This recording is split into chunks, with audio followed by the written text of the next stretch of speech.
রচিত গল্পের বই। আমি প্রথমেই গল্পকারকে তার অনুভূতি ব্যক্ত করার জন্য নিবেদন জানাবো। আসসালামু আলাইকুম।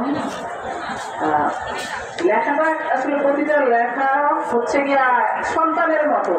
যেমন সন্তান জন্ম দেওয়ার পরে ছোট ছোট দুঃখ কষ্ট ব্যথা বেদনা সহ্য করেই সন্তান বড় করতে হয়, এবং প্রতিটা সন্তান যেমন যেভাবে যত্ন করে লালন করি, প্রতিটা সন্তানের প্রতিটা আলাদা মায়া মহব্বত থাকে। তো আমার লেখা গল্প, যদিও কবিতা আমি লিখি, তো এবার আমি গল্প গ্রন্থ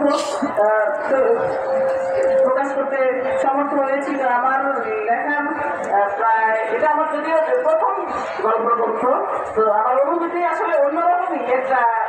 যেমন প্রথম সন্তান হলে যেমন মা বাবা খুশি হয়, ঠিক সেরকমই আমার অনুভূতিটা।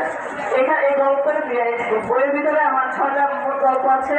এখানে ভূতের গল্প আছে, শিক্ষণীয় আছে, তারপরে প্রেম বিরহ বিচ্ছেদ প্রতিশোধ সব ধরনের গল্প মিলেই একটা আমার এই বিচ্ছুরিত জীবনধারা গল্পটি। এবং আমি পাঠকের হাতে তুলে দিতে পেরে, এবার বইমেলায় তুলে দিতে পেরে আমি নিজেকে খুব আনন্দিত এবং গর্বিত মনে করছি।